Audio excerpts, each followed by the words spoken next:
ഇപ്പൊ വന്നൊരു നിയമമില്ലേ, full pass ആക്കണ്ട, പഠിച്ചിട്ട് അടുത്ത ക്ലാസ്സിലേക്ക് പോയാൽ മതി എന്ന് പറയുന്ന നിയമത്തിനോട് നിങ്ങൾ യോജിക്കുന്നുണ്ടോ?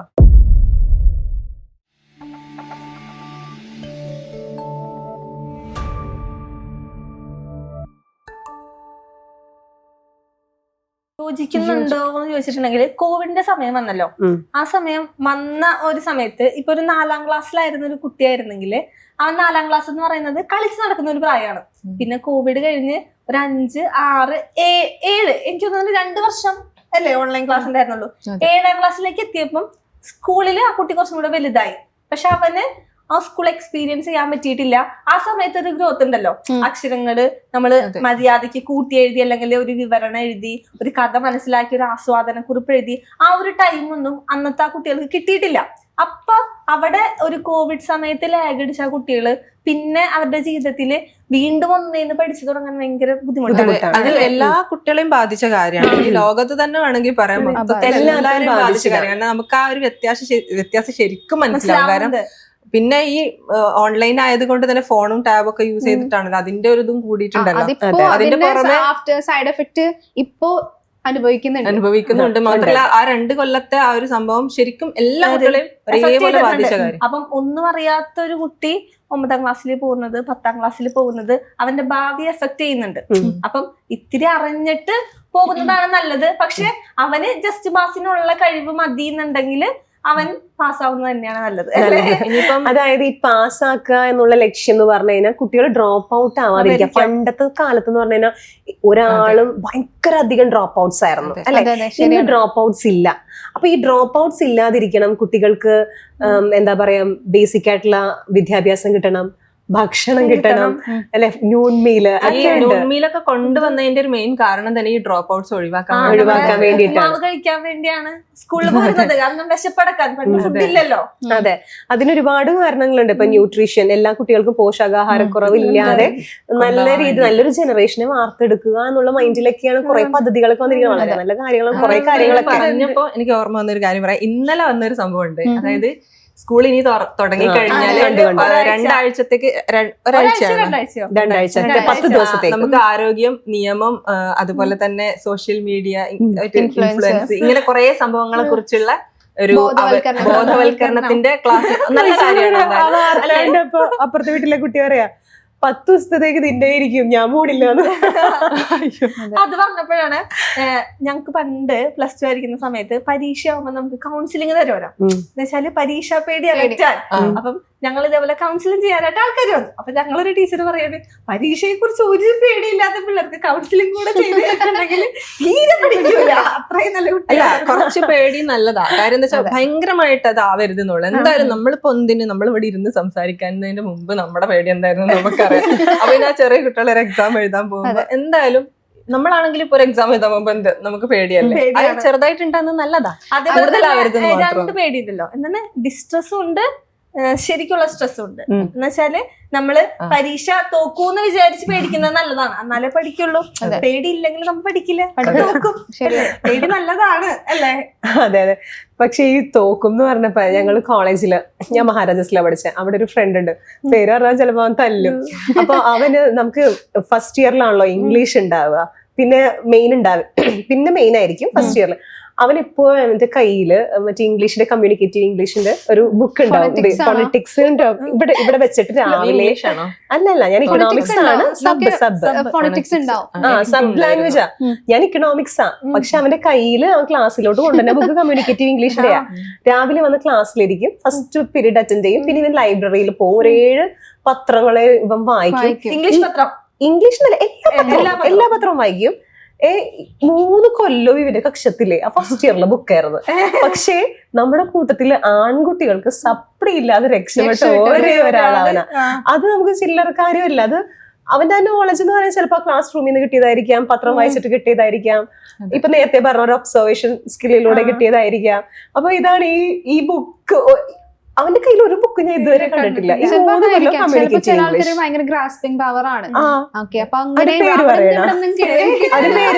ഇത് പറയുമ്പോ എനിക്ക് ഭയങ്കര രസകരമായിട്ടുള്ള അനുഭവങ്ങൾ ഇങ്ങനെ എന്തൊക്കെയോ ഓർമ്മ വരുന്നത്. എന്താ വെച്ചാല് ഇപ്പം കുറെ ഫ്രണ്ട്സ് ഒരുമിച്ച് ചിലപ്പോൾ ക്ലാസ് ഒക്കെ കട്ട് ചെയ്യും, കോളേജിലേക്ക് എത്തിക്കഴിഞ്ഞാൽ ക്ലാസ് കട്ട് ചെയ്യും, എല്ലാവരും ഒരുപോലെ, ചിലപ്പോൾ പൊളിറ്റിക്സ് ഉണ്ടാവും, അങ്ങനെ ഉണ്ടല്ലോ, എല്ലാം ഉണ്ടല്ലോ. അപ്പം എല്ലാറ്റിലും പങ്കെടുക്കുന്ന ഒരേപോലെ പങ്കെടുക്കുന്ന ഫ്രണ്ട്സ് ഉണ്ടാവും. അതിൽ ചില ആൾക്കാർ നല്ല മാർക്കോടെ പാസ്സാവും, ചില ആൾക്കാർ മാർക്ക്. അപ്പൊ പറയും ഇതിനെ വിശ്വസിക്കരുത്, നമ്മളിവിടെ ഇങ്ങനെയൊക്കെ നടന്നിട്ട് മാർക്ക് നേടി.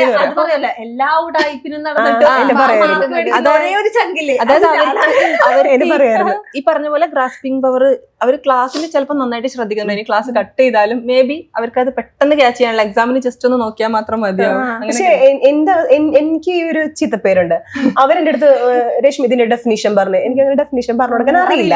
ഞാൻ പറയടി എനിക്കൊന്ന് ബുക്ക് നോക്കണോടി, ഇതെന്താന്ന് ഞാൻ പറഞ്ഞു തരട്ടെ, ഇതിങ്ങനെ പെട്ടെന്ന് വെച്ചാൽ അറിയില്ല. ഇല്ല എനിക്ക് ആ ലൈനായിട്ട് വേണം.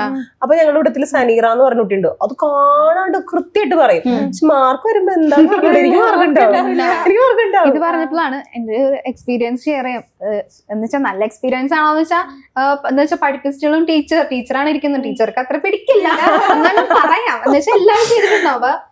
ഡിഗ്രി ഞാൻ പ്രൈവറ്റ് കോളേജിലാണ് പഠിച്ചത്. അപ്പൊ നമുക്ക് വർഷത്തിലാണ് എക്സാം വരുന്നത്. 6 മാസം കൂടുമ്പോൾ എക്സാം ഇല്ല, ഇയർലി ആണ്. 12 എക്സാം നമ്മൾ ആ ഒരു മന്ത് എഴുതി തീർക്കണം.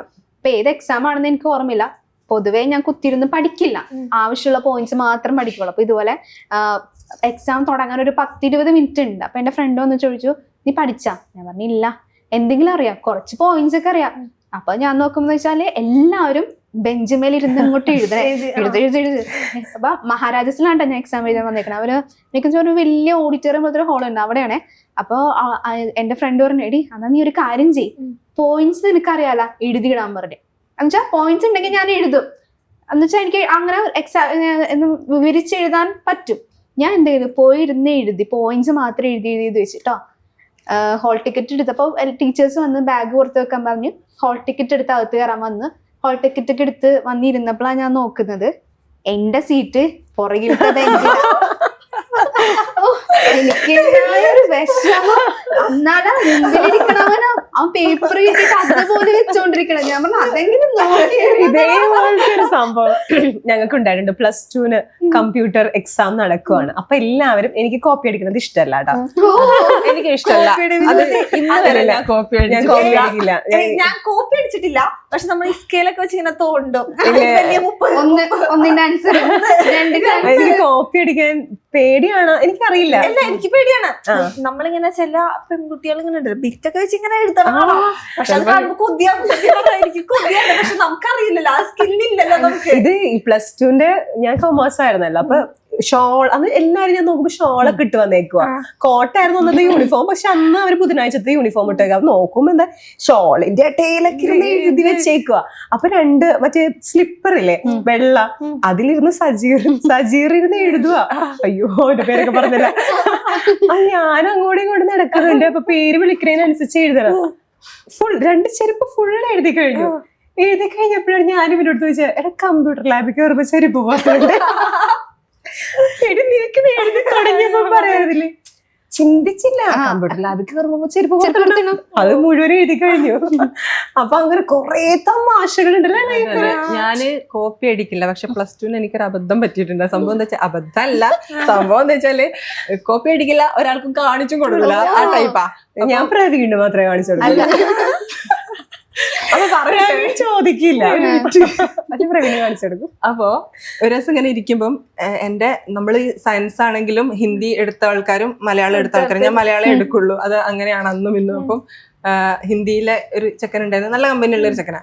ഇവൻ പറഞ്ഞു, എടി കാണിച്ചതാന്ന് പറഞ്ഞുകൊണ്ടിരുന്ന അവസാനം ഞാൻ അറ്റത്തേക്ക് ഒരു പേപ്പർ ഞാൻ കൊടുക്കുന്നത് മിസ് കാണുകയും ചെയ്തു. ആദ്യമായിട്ട് ജീവിതത്തിൽ ചെയ്തൊരു കാര്യമാണ്. മിസ് കണ്ടിട്ട് എന്നിട്ട് എന്നോട് പറഞ്ഞു, ആ പേപ്പർ തിരിച്ചു വാങ്ങിച്ചോ, അല്ലെങ്കിൽ ഇപ്പൊ ഞാൻ ആ പേപ്പറും കൊണ്ടുപോകും, പിന്നെ നീ മൊത്തം പേപ്പർ എടുത്തിട്ട് ഞാൻ പോകേണ്ടി വരും, നീ മേലാൽ ഈ പരിപാടി ചെയ്യും. ഞാൻ ക്ലാസ് റൂമിൽ നിൽക്കുമ്പോ, ഇൻവിജിലേഷൻ നിൽക്കുമ്പോ കോപ്പി അടിക്കാൻ പിള്ളേരെ സമ്മതിക്കില്ല. ഞാൻ ഭയങ്കര സ്ട്രിക്റ്റ് ആണ്. ഇതൊക്കെ പറഞ്ഞപ്പോഴാണ് ഒരു ട്രോള് കണ്ടത് ഓർമ്മ വന്നത്. 10ാം ക്ലാസ്സിൽ full A+, +2 full A+, degree ആയ നമ്മളെല്ലാം സപ്ലി അല്ലേ? അതെന്താ? ഡിഗ്രി എത്തുമ്പം എല്ലാവരുടെയും ഒരു ഇല്ലില്ല, എനിക്ക് നേരെ തിരിച്ചാ. 10ാം ക്ലാസ് വരെ ഞാൻ പഠിക്കില്ലായിരുന്നു. സപ്ലി ഇല്ല, എന്നാലും എല്ലാരും ഒന്ന് താഴോട്ടേക്ക് പോവാറുണ്ട് പൊതുവെ. ഞാൻ അതുവരെ താഴോട്ടായിരുന്നു. കോളേജിൽ ഞാൻ സെക്കൻഡ് ഇയർ വരെ താഴോട്ടായിരുന്നു, തേർഡ് ഇയർ മേപ്പോട്ട് അങ്ങോട്ട് കേറി. പിന്നെ അങ്ങനെയായിരുന്നു, പഠിപ്പിച്ചായി. പഠിപ്പിസ്റ്റായി. പക്ഷെ ഞാൻ പറഞ്ഞില്ലേ, കോളേജിലൊന്നും എനിക്കൊരു കുന്തും അറിയില്ലായിരുന്നു. കോളേജിൽ 10ാം ക്ലാസ് വരെ ഒന്നും അറിയില്ല. ഞാൻ ക്ലാസ്സിൽ കെമിസ്ട്രി ഒക്കെ കണക്ക് തരില്ലേ, അപ്പൊ എല്ലാരും എണീറ്റ് വർക്ക് കഴിഞ്ഞവര് മാത്രം ഇരുന്നാ മതി എന്ന് പറയുമ്പോ അവസാനം ഇരിക്കുന്ന കുട്ടിയില്ലേ, ആ കുട്ടിയായിരുന്നു ഞാൻ. എനിക്കിപ്പോഴും എന്തിനാണ് നമ്മൾ പീരിയോഡിക് ടേബിൾ പഠിച്ചതെന്ന് എനിക്ക് ഇപ്പോഴും അറിയാം. ഒരു കണക്കിനാണ് അതൊക്കെ പഠിച്ചത്.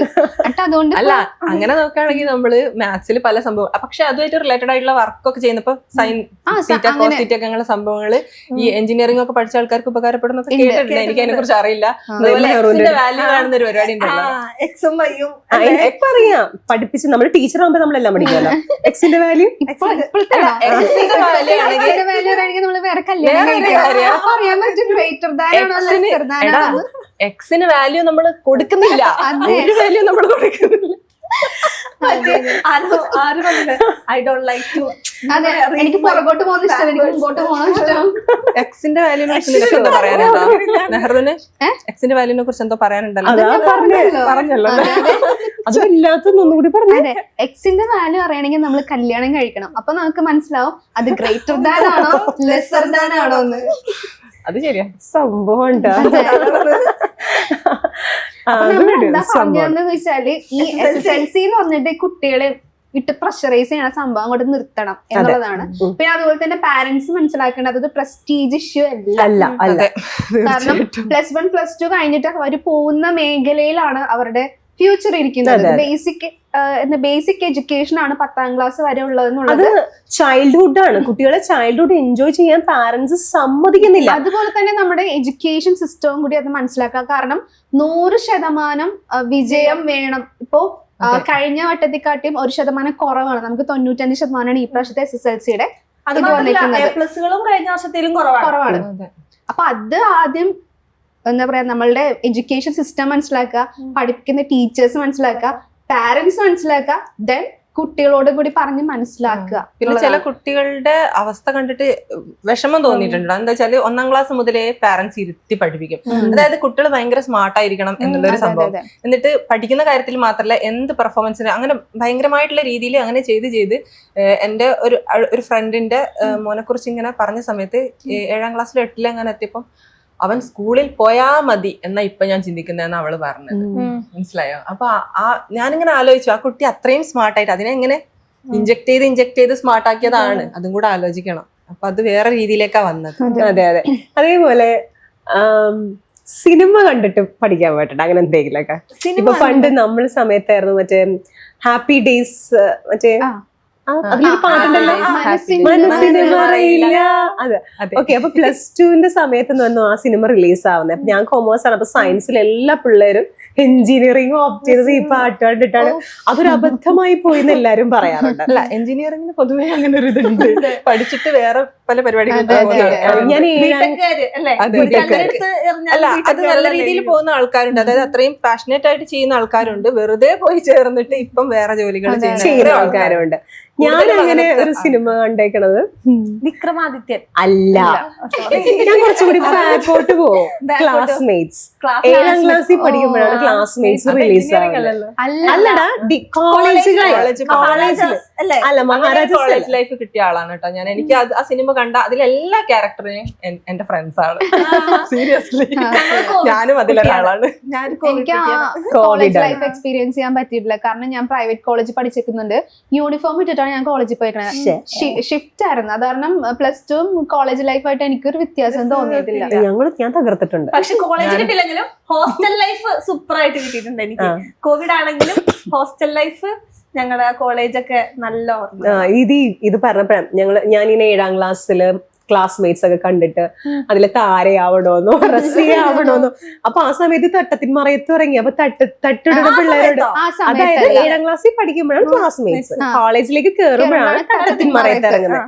അപ്പൊ തട്ടിടുമ്പോ മഹാരാജാസ് ആവുമ്പോ നമ്മൾ മറ്റേ സുഭാഷ് പാർക്കിന്റെ അതിലേ പോകുമ്പോഴത്തേക്കും എതിരെ പയ്യൻ വരുമ്പോ തലയും തട്ട് വീടുമ്പോ ഇങ്ങനെ ക്രിഞ്ച്. അയ്യോ, ഓർക്കുമ്പോഴത്തേക്കും ക്രിഞ്ച്. ഓക്കെ, അങ്ങനെ ഞങ്ങള് മഹാരാജാസിൽ ജോയിൻ ചെയ്യുന്നു. ഈ ക്ലാസ്മേറ്റ്സ് കണ്ടിട്ടാണ് പോകുന്നത്. ഫസ്റ്റ് ഡേ മാർട്ടിൻ സാറ് ക്ലാസ്സിൽ വരുന്നു.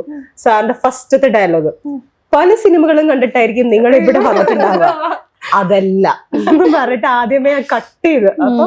അപ്പൊ പക്ഷെ ഭയങ്കര ശരിക്കും നമുക്ക് നമ്മുടെ തുടർന്നുള്ള ലൈഫിലേക്ക് ഒരുപാട് കാര്യങ്ങൾ കോളേജിൽ നിന്ന് കിട്ടുന്നുണ്ട്, ആ ലൈഫിൽ നിന്ന് കിട്ടുന്നത്. അതായത് ഇപ്പൊ ഒരു റെഗുലർ കോളേജിൽ പോയ ആൾക്ക് അത് കൃത്യമായിട്ട് മനസ്സിലാക്കാറുണ്ട്. ഒരു ധൈര്യം അല്ലെങ്കിൽ എന്തൊക്കെയോ കാര്യങ്ങൾ നേരിടാൻ, ചലഞ്ചസ് ഏറ്റെടുക്കാനുള്ള ഒരു സംഭവം. നമ്മുടെ പൂമരം പാട്ടുള്ള സിനിമ എന്തായിരുന്നു? മഹാരാജാസിലെ പൂമരം. ആ സിനിമ എനിക്ക് കണ്ടിട്ട് ഇങ്ങനെ രോമാഞ്ചം ആ സ്വഭാവം കുറെ വന്നായിരുന്നു.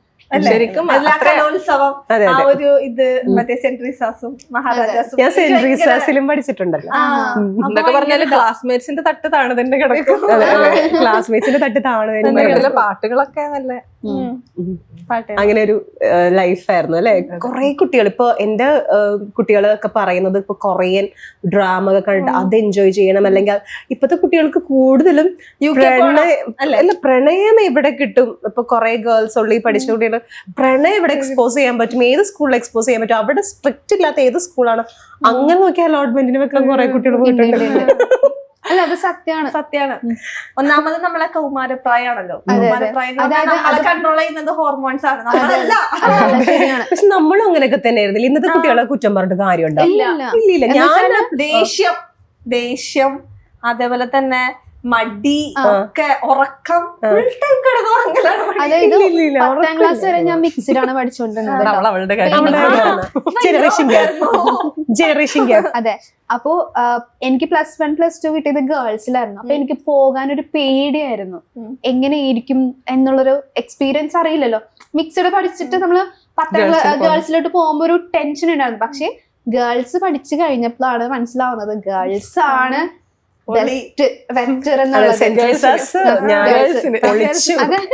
അതേപോലെ തന്നെ എനിക്ക് ഭയങ്കര ഇഷ്ടമാണ് ഗേൾസ് ഓൺലൈനില് പഠിക്കണം എന്നുള്ളത്. പഠിക്കുകയാണെങ്കിൽ ഞാൻ ഓൺലി ഗേൾസ് ഓൺലൈനിൽ മാത്രം അങ്ങനെ പോയി പഠിക്കണം. 10ാം ക്ലാസ്സില് ഞാൻ പഠിച്ചത് പ്രതീക്ഷ എന്ന് പറയുന്ന ട്യൂഷൻ സെന്റർ മട്ടാഞ്ചേരിയില്. അപ്പോ അവിടുത്തെ ഞങ്ങളുടെ ഡിവിഷൻ 10th D. അപ്പൊ എയും ബിയും ആൺപിള്ളേരും പെൺപിള്ളേരെ സെപ്പറേറ്റ് എടുത്തോളൂ. നല്ല പേരാണ് എല്ലാവർക്കും. അപ്പൊ ഒരു സാറുണ്ട്, അനീസ എന്ന് പറഞ്ഞ സാറ്, നിങ്ങൾക്ക് അറിഞ്ഞിട്ടതാണ് ഈ ഡിവിഷൻ 10th D അങ്ങനെ പറയും. അതായത് 10ാം ക്ലാസ് ആണെന്ന് ഒരു തരത്തിലുള്ള സ്ട്രെസ് ഞങ്ങൾക്കില്ല. രാവിലെ തൊട്ട് വൈകിട്ട് വരെ ട്യൂഷൻ ഉണ്ടാവും. പക്ഷെ ഒരു ട്രിപ്പോടുകൂടിയാണ് ട്യൂഷൻ ക്ലാസ്സിൽ ഞാനൊക്കെ പോയിരുന്നത്. രാവിലെ പോകുന്നു, എന്തെങ്കിലുമൊക്കെ വർത്താനം പറയുന്നു, കുറച്ചൊക്കെ പഠിക്കുന്നു. പിന്നെ നമ്മുടെ ഒരു എൻജോയ്മെന്റ് എന്ന് പറഞ്ഞാൽ വൈകിട്ട് ചായ കുടിക്കാൻ പോകുന്നത്. അത് ഏത് ഫ്രണ്ടിന്റെ വീട്ടിൽ പോകും, അങ്ങനെ ഒരു എൻജോയ്മെന്റ് ആണ്. ഓക്കെ, ഇന്നലെ ഇവളുടെ വീട്ടിൽ പോയി, ഇന്ന് അൻസിയുടെ വീട്ടിൽ പോവാ, അൻസി വാ എന്നും പറഞ്ഞിട്ട് ട്യൂഷൻ ക്ലാസ്സിൽ മൊത്തം പിള്ളേർ ഈ കുട്ടിയുടെ വീട്ടിൽ പോകും. അവിടെ നിന്ന് ചായ കുടിക്കും, വീണ്ടും ട്യൂഷൻ ക്ലാസ്സിൽ വരും, രാത്രി വീട്ടിലെത്തും.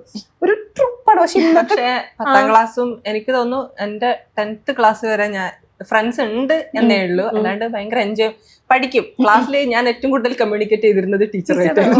സത്യം. ഡൗട്ട്സ് ചോദിക്കും. പെറ്റൊന്നല്ല, അങ്ങനെ പെറ്റായിട്ടൊന്നും ഇരിക്കുന്നില്ല. പക്ഷെ ഗവൺമെന്റ് സ്കൂളിലാണ് പഠിച്ചേ. അപ്പം ഐ മീൻ ഡൗട്ട്സ് ഒക്കെ ചോദിക്കും, നേരിട്ട് ചോദിക്കും, എല്ലാം അവിടെ ഇരുന്ന് ക്ലിയർ ചെയ്യും. ക്ലാസ്സിലൊക്കെ നല്ലോണം ശ്രദ്ധിക്കും. ഫ്രണ്ട്സ് ഉണ്ട് എന്നല്ലാതെ ആ ഒരു ഇനിയിപ്പൊ പറഞ്ഞ എൻജോയ്മെന്റ് അതൊക്കെ ഞാൻ കോളേജിലെത്തി.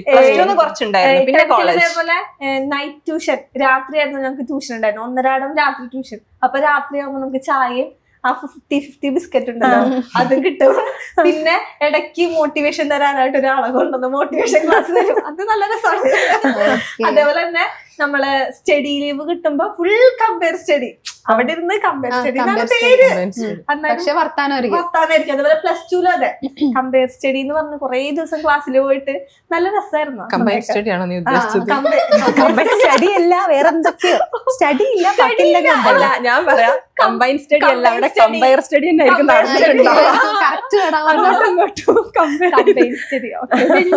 ഓക്കെ, അപ്പൊ നമുക്ക് നമ്മുടെ ഇന്നത്തെ വട്ടമേശ അങ്ങോട്ട് നിർത്താനുള്ള സമയമായിട്ടുണ്ട്.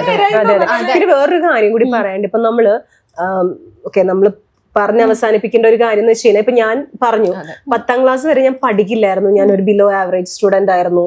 ഒരു കുട്ടിയെ ടീച്ചേഴ്സ് എന്നെ ഇൻസൾട്ട് ചെയ്തിട്ടുണ്ട്. പക്ഷെ ഒരു ടീച്ചർ എന്നെ നന്നായിട്ട് മോട്ടിവേറ്റ് ചെയ്തിട്ട് ഞാൻ ഇപ്പൊ ഈ കാണുന്ന ഒരു സംസാരം, ആ ഒരു സ്ട്രെങ്ത്തും എനിക്കൊരു ടീച്ചർ എന്നാണ്. എന്നാൽ വേറൊരു സൈഡിൽ ഒരു ടീച്ചർ എന്നെ താഴ്ത്തിയിട്ടുണ്ട്. അപ്പൊ എന്റെ മുമ്പിൽ വരുന്ന കുട്ടികൾ ഒരാളെ പോലും ഞാൻ കമ്പയർ ചെയ്യാറില്ല. എന്താണ് നിനക്ക് ഇത് അറിയാത്തത്? അയ്യോ, എനിക്കിതൊന്നും അറിഞ്ഞൂടെ? എന്ന് ഒരിക്കൽ പോലും ചോദിച്ചിട്ടില്ല. കാരണം അവരനുഭവിക്കുന്ന പെയിൻ എന്താണ് എന്ന് എനിക്ക് മനസ്സിലാവും. അതുകൊണ്ട് കുട്ടികൾ കാണിക്കുന്ന ഓരോ കള്ളത്തരവും ഓരോ നോട്ടവും അതെന്തിനാണെന്ന് വൃത്തിയായിട്ട് അറിയും. പിള്ളേരുടെ അടുത്ത് വയ്ക്കും, മിസ്സിന് മനസ്സ് വായിക്കാൻ അറിയാമായിരിക്കും. ആ ചിരിയുടെ അർത്ഥം പോലും എനിക്ക് മനസ്സിലാക്കാൻ പറ്റുന്നത് മേ ബി എന്റെ കുട്ടിക്കാലവും എന്റെ എഡ്യൂക്കേഷൻ സിസ്റ്റവും ഇത്രയും ബ്യൂട്ടിഫുൾ ആയതും അല്ലെങ്കിൽ എന്റെ എക്സ്പീരിയൻസ് കൊണ്ടിട്ടായിരിക്കാം എനിക്ക് കുട്ടികളെ ഇങ്ങനെ ചേർത്ത് പിടിച്ച് നിർത്താനായിട്ട് പറ്റുന്നത്.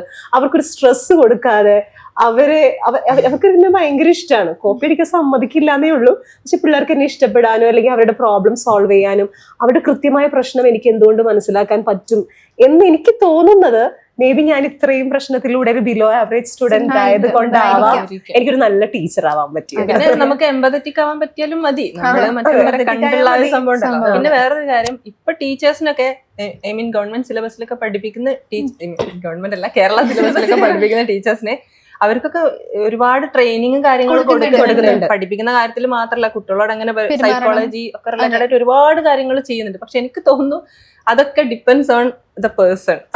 പെരുമാറുന്ന ടീച്ചർ അവരുടെ ആ ഒരു ഇതുപോലെ ഇരിക്കും. എന്തൊക്കെ ട്രെയിനിങ് ചില ആളുകൾ എപ്പോഴും ബിഎഡിൽ നമുക്ക് എന്തോരം ടാക്ടിക്സ് പഠിപ്പിക്കാണ്ട് വല്ലതും ക്ലാസ്സിൽ ചെലവാകാറുണ്ട്. അത് മാത്രല്ല ഒരു പ്രായം വരെ ഉണ്ടല്ലോ, ഇപ്പൊ ഒരു പ്രായം വരെ എന്റെ വിചാരം ടീച്ചർമാരെല്ലാവരും നല്ല ആളുകളാണ്, എല്ലാവർക്കും ഭയങ്കര സ്വീറ്റ് ആണ്, എല്ലാവർക്കും നല്ല സ്വഭാവമാണെന്നാണ് ഞാൻ വിചാരിച്ചിരുന്നത്. പിന്നെ കുറച്ച് പ്രായം കഴിഞ്ഞപ്പോഴാണ് എന്താ ഇങ്ങനത്തെ ടീച്ചർമാരൊക്കെ ഉണ്ടോ, എന്താണ് ഭർത്താവ് ഇങ്ങനെയൊക്കെ പറയുന്നത്. അതായത് എല്ലാ വിഭാഗത്തിലും എല്ലാ ടൈപ്പും ആൾക്കാരുണ്ട് പൊതുവെ. അപ്പൊ കുട്ടികളുടെ സ്ട്രെസ് കുറയ്ക്കുക, അവരെ നല്ല നിലയിലേക്ക് നല്ലൊരു കരിയർ ബിൽഡ് ചെയ്യാൻ സഹായിക്കുക, നല്ലൊരു ജനറേഷനെ ബിൽഡ് ചെയ്യാൻ സഹായിക്കുക.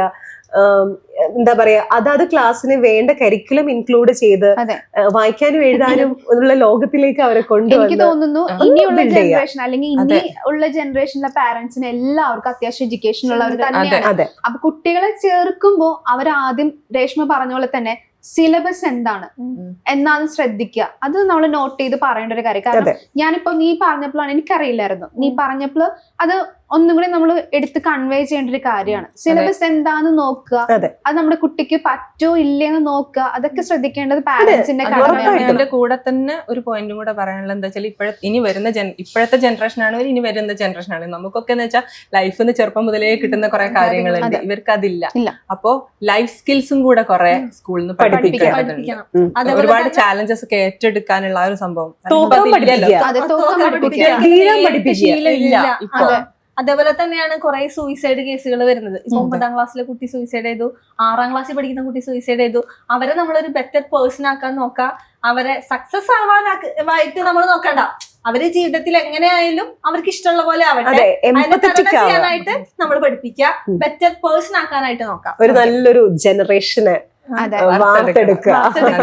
Child is the father of the man. Child is the father of the man. Mili എന്ന് പറഞ്ഞ സിനിമ മിലി എന്ന് പറഞ്ഞ സിനിമ. അതേപോലെ തന്നെ പറഞ്ഞിട്ടുണ്ട്, നമ്മുടെ APJ അബ്ദുൽ കലാം പറഞ്ഞിട്ടുണ്ട്, ഇന്നത്തെ കുട്ടികളാണ് നാളത്തെ തലമുറ.